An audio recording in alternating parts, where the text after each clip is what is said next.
I want to just take you live to Livingston. We're seeing here Graham Simpson, MSP, formerly a Conservative, but you can see there the flag of Reform behind him because that is the breaking news this morning. The Tory MSP, Graham Simpson, has defected to Reform. Nigel Farage is also in Scotland as part of this announcement. Graham Simpson, MSP for Central Scotland, has been part of the Conservative Party, sits on committees for local government, housing and planning, and also public audit committees in the Scottish Parliament. Previous roles have included net zero energy and transport, deputy party spokesperson for the Conservatives on transport too. Well, that's a bit of his background. Let's listen to what he has to say. Now, I've been thinking about my future for some time. I decided a few months ago that I would not be standing for the Scottish Conservatives again, and others have taken the same decision. I told the party that at the end of May, but with the Hamilton by-election looming, where Ross did very, very well, I promised not to say anything. I've not stuck out a press release or said anything on social media. I honestly thought the most likely scenario for me would be to move on to the next stage of my life and find a job in one of the sectors that really interest me, such as housing or transport. And although finding a job may not have been easy, I think I have enough respect out there to have got something that would have excited me. But I've watched Reform with interest, and I see the opportunity to help to create something fresh here in Scotland, and it's clear that the voters agree in increasing numbers.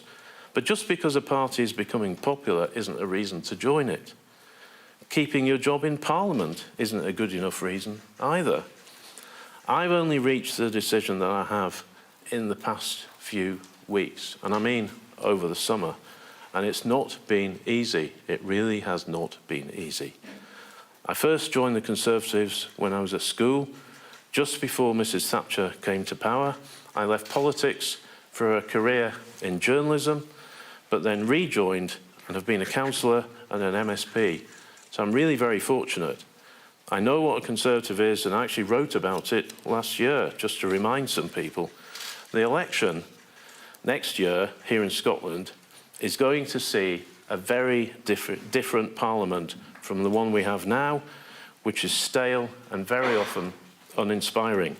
Too many people feel let down and ignored. They feel the system is against them, that the traditional parties don't even care about them.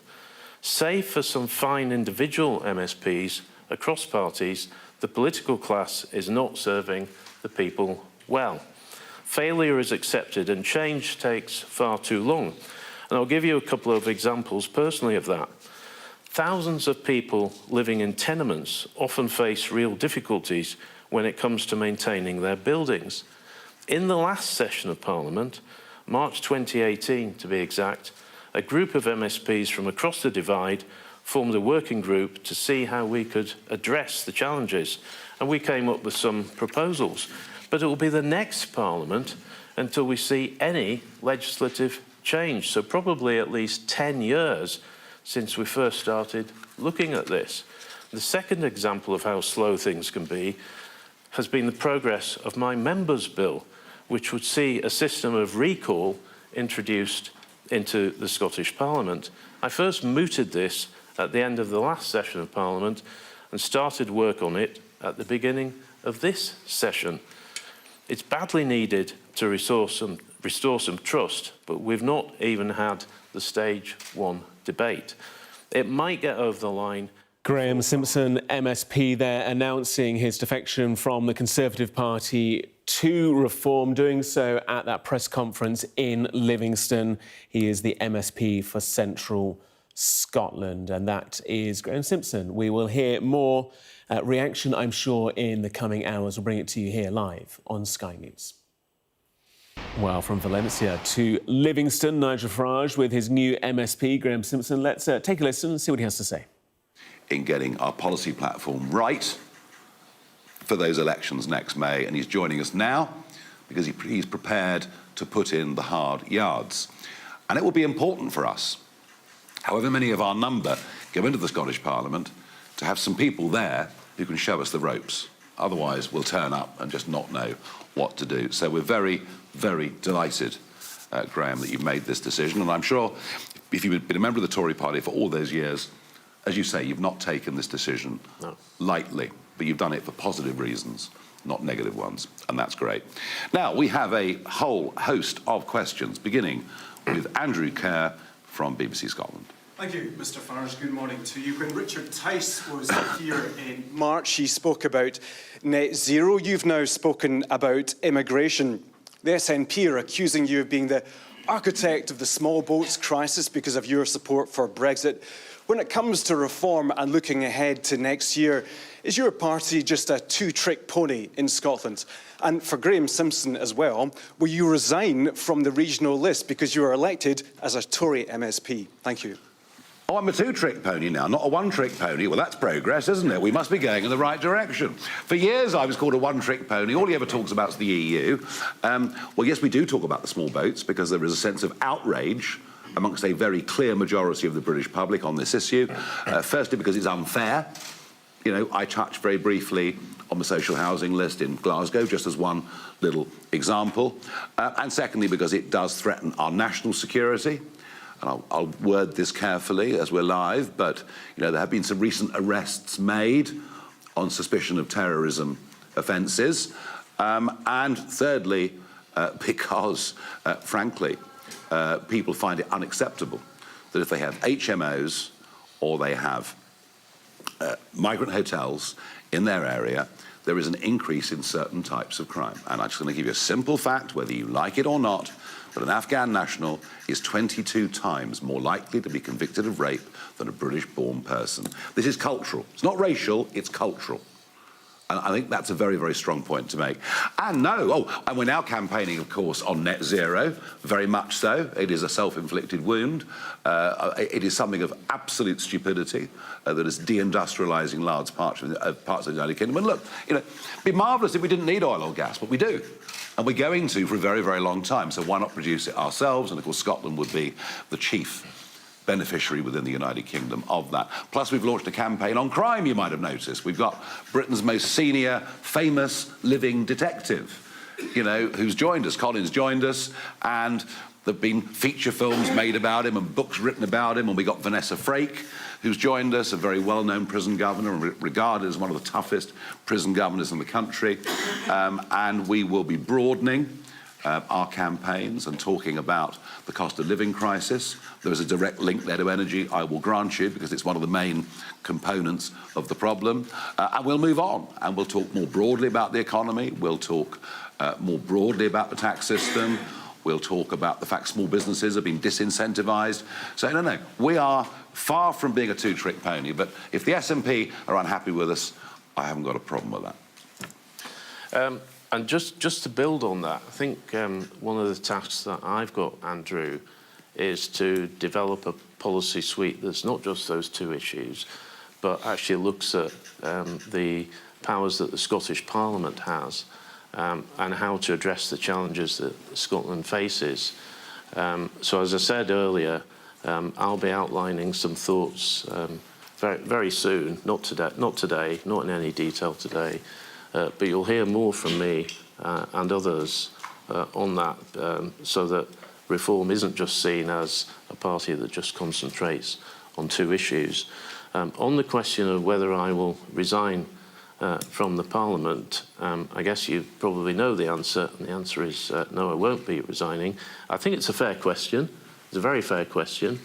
But I won't be. I still have work to do. I've still got this very important members' bill that I want to get through, which I don't see as party political. It isn't.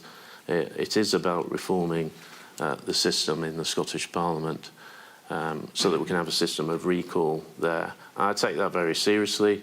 As I said earlier, I think one of the risks, one thing I'm really worried about is by going now, will other parties start to play silly games with that piece of legislation? I hope they don't. OK, thank you. Colin Mackay from STV. Thank you. Just to clarify, before I ask you a proper question, who's going to lead the party into the election next year, and who's going to take part in the STV leaders debate? Well, it won't be me. You're not going to lead you're not going to lead reform into the Scottish election next year? I'm not standing for the Scottish Parliament, no. But you're not going to lead the campaign, so you're not going to take part in the debates? We will, of course, have a leader of our group, who will go in as leader of the group and be a potential, First Minister. So yes, of course. But hey, you know what? As I've explained before, and I did a similar thing when I was in Aberdeen the other day, we are a work in progress. We're growing. We're probably an advanced teenager now. We haven't got to full maturity as a political party. And as I said a moment ago, we had 200 candidates over the weekend being interviewed. We're going to put out what you'll see from us is a list of candidates representing every aspect of life with broad experience of many, many fields. And from within that number, there will be a leader as we go into the elections. On the immigration stuff that you were talking about yesterday, you're talking about keeping 24,000 illegal immigrants in MOD bases. Will any of these internment camps be in Scotland? Will any of the flights be from Scotland? And will you have to contend separately with the Scottish court system? Even though Glasgow is the asylum capital of the UK, numerically, the numbers in Glasgow compared to the northern conurbations in England are actually very, very small. As for which military bases, we're not going to say that now, otherwise government would simply sell them off and probably put solar farms on them or something like that. But no, we are deadly serious about this plan. And I tell you what's really interesting is people aren't questioning the need for something radical to be done.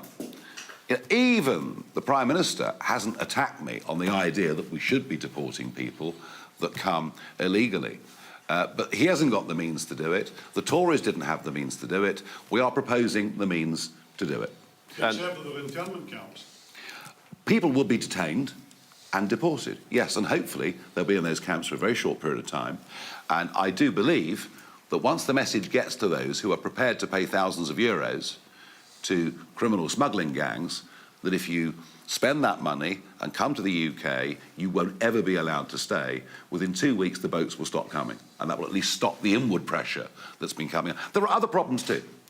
Huge other problems too, such as overstayers.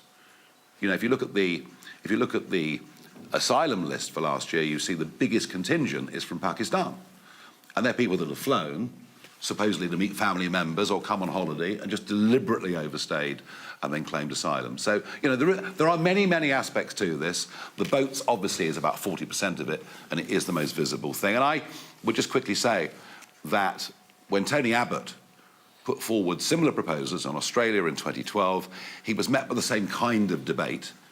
Can you, in practical terms, do what you've set out in your general election manifesto? And he stopped the boats. Tony Abbott in Australia proved that with political will, you can stop this scourge. Thank you very much indeed. We're going to go on. Can I just, please, before we move on, just call in on the leadership question, because I think it's a really fair question.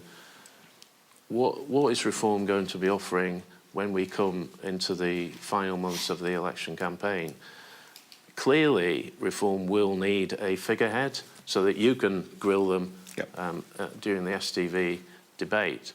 But I'm not coming in here today as somebody who's been parachuted in to be the Reform leader. That would be entirely wrong. It would be wrong for the members of Reform.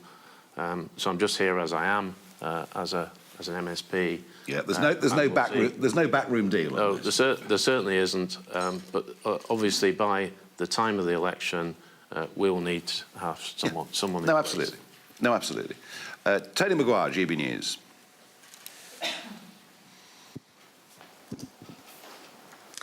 Thank you. Mr Farage, you said that obviously immigration hasn't been a particularly big deal in Scotland, but over the last few weekends we have seen an increasing number of protests outside migrant hotels. What have you learned over your last few trips to Scotland to help you, I guess, renegotiate your plans for England for Scotland? Is there an understanding there that things have to perhaps be dealt very differently north of the border? And then to Mr Simpson, in terms terms of John Swinney, who's often talking about reform as dog whistle politics, bringing division to the country. How do you hope to combat him when you take your seat at Holyrood?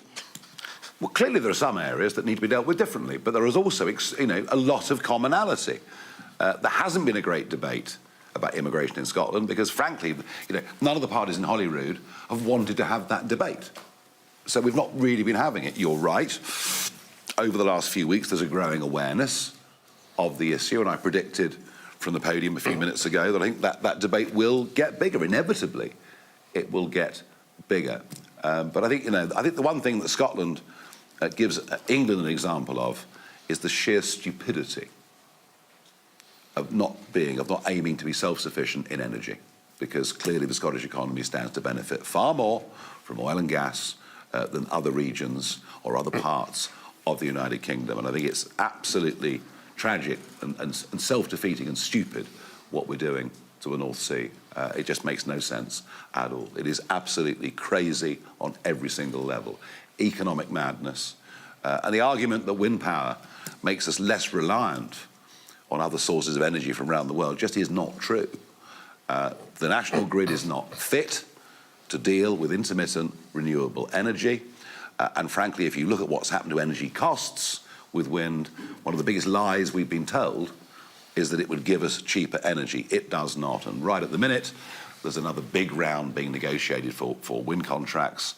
We'll find out what the final auction prices are, but there's no good news in it at all. With regard to how I'll deal with John Swinney, I get on with Mr. Swinney as I get on with most people. He knows me well enough to know that I don't indulge in dog whistle politics, as you describe it. He would have a job making that one stick, but he'll probably try.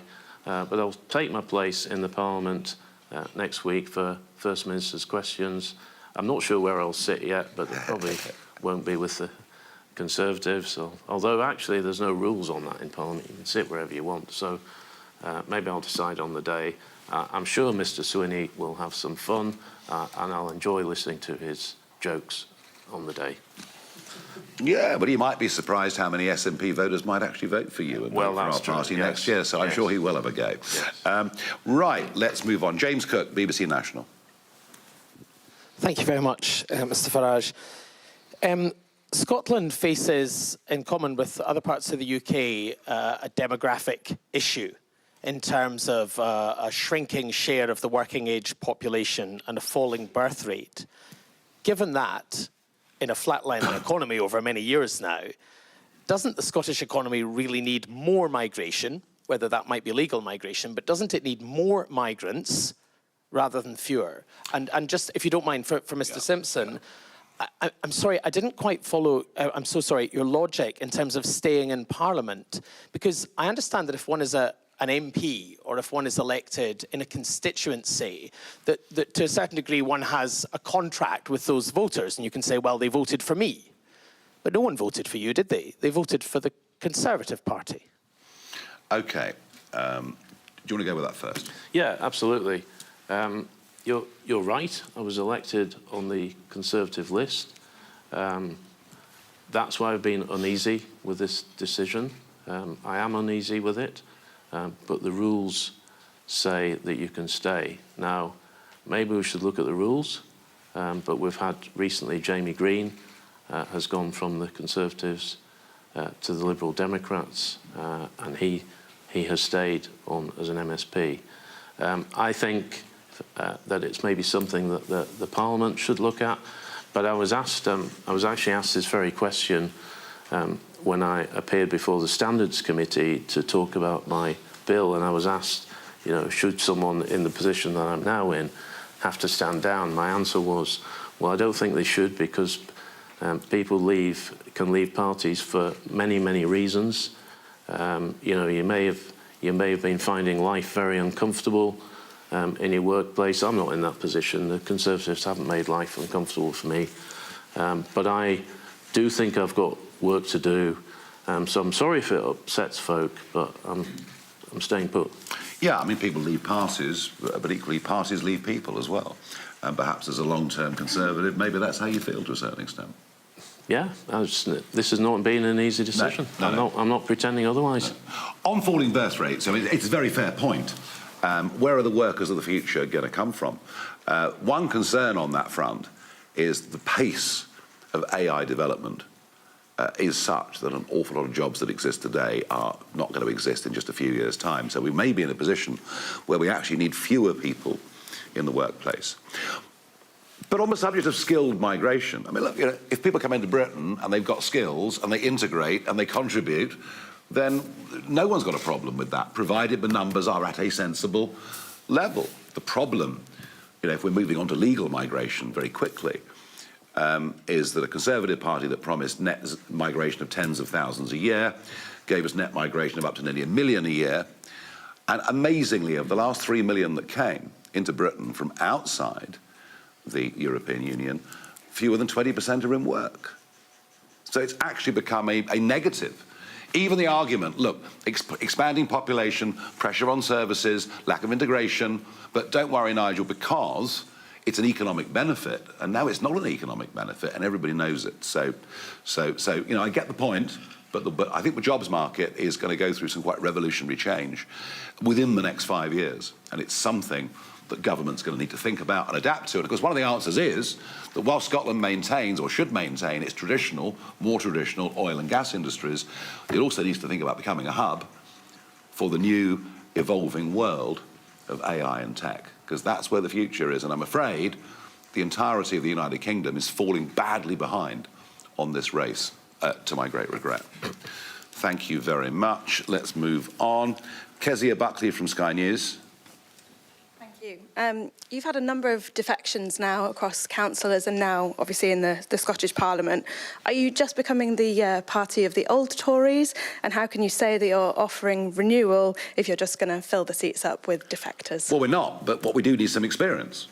You can't just send people... I mean, if you look at the county councils in England that we won, where we're doing best is where we've got some people that actually have been on those councils, have been in cabinet, who know the ropes. So we do need some people to help us. I'm absolutely not going to allow this to become the Tory Party 2.0. But and I'm not going to be a vehicle for those just to rescue their careers in Parliament. And I thought, Graham spoke to that point actually quite strongly.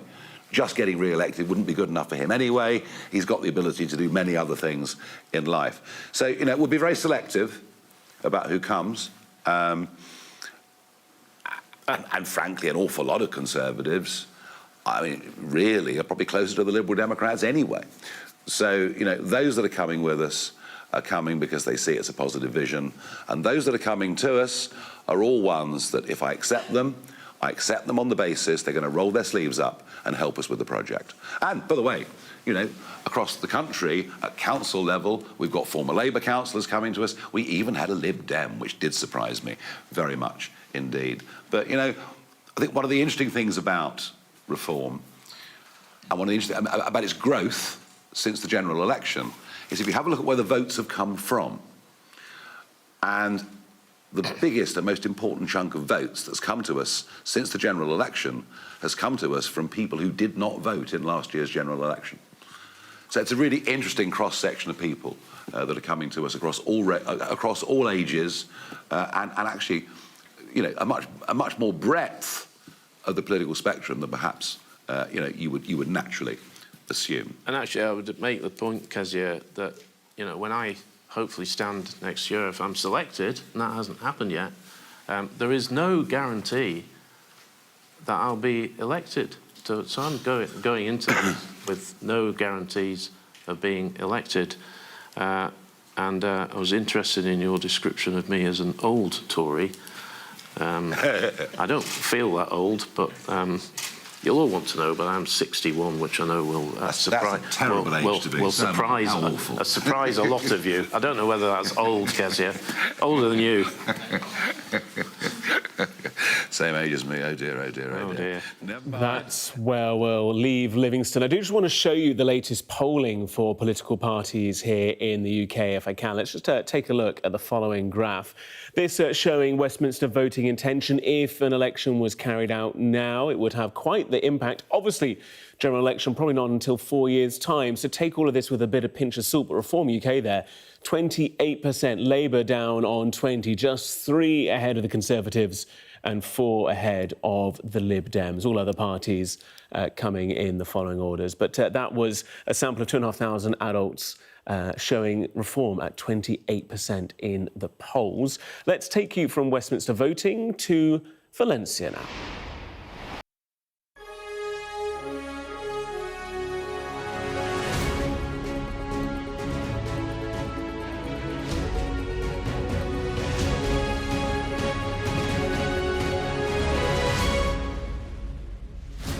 This is Sky News Today. It's 12 o'clock. I'm Gareth Barnett. The headlines this hour.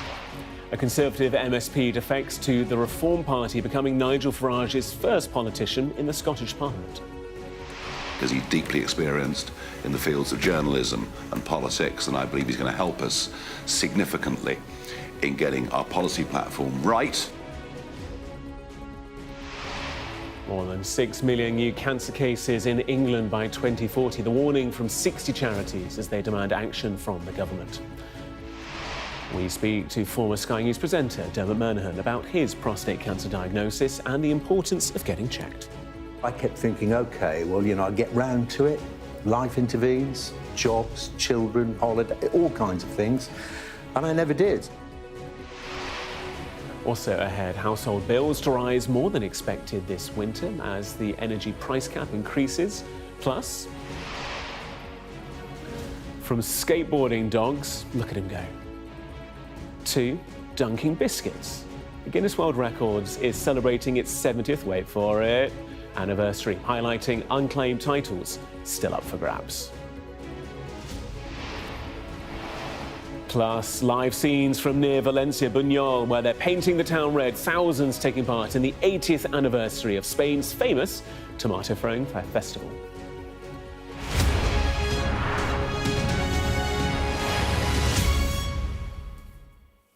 Very good afternoon to you. Breaking news in the last hour. A Conservative member of the Scottish Parliament has defected to the Reform Party, becoming Nigel Farage's first politician at Holyrood.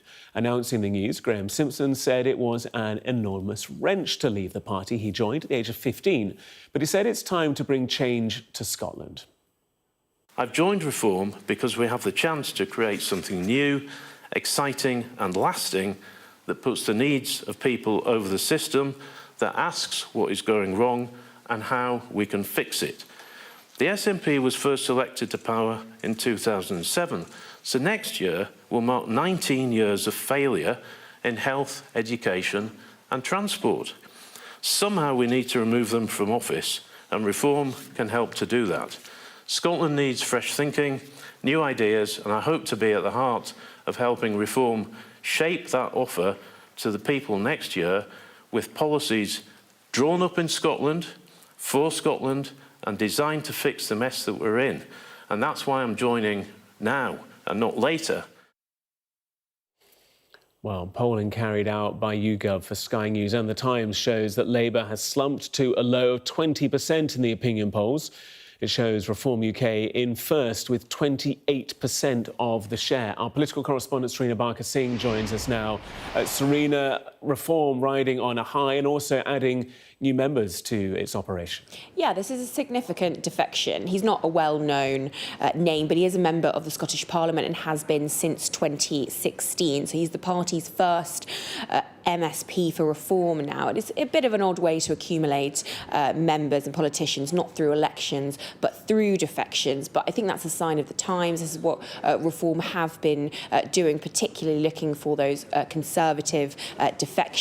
Now, Graham Simpson says it's not purely about keeping his job. There's Holyrood elections next May. He said he was already going to step down as a Conservative, but now will stand for Reform. But questions around jobs for defections have arisen in the past. Now, just to briefly give you some context, Reform did have an MSP before the 2021 Scottish elections, but now Graham Simpson will become the only one out of 100 or so. So that is significant. But politically, obviously, it's a big blow for the Tories, the Scottish Tories particularly, and a huge coup for Nigel Farage, who, as you can see, was with Graham Simpson earlier today whilst he was making this speech. And Graham Simpson said there was some soul-searching that he had to do. This was one of the reasons he felt he had to defect, but also said that Scotland needed a new right-wing party, that constitutional battles had essentially got in the way of politics. He's speaking, of course, about independence battles. Now, inside Reform, strategists see both elections in Wales and Scotland as sort of a step on the way to a general election. So next year is looking crucial for them. And these kind of defections are little stepping stones on the way to that. So not a massive name today, but a prominent defection in that this is the first time an MSP is in the Reform Party at the moment. The question for Reform is now, how do they build that up? Could there be more Tory defections or even from other parties? And how can they build on that? Will there be others who could move with him? Serena joining us live from Westminster. Thank you so much. Well, in the past half hour or so, Nigel Farage has been speaking in Scotland, Livingston, and has rode back to some degree on deportation policies for women and girls. He said that it wasn't the plan in the first 5 years of the policy. He's been questioned by reporters and correspondents. And he said he was very, very clear yesterday in what I said, that the deportation of illegal immigrants. Going on, though, to say we're not even discussing women and children on this stage.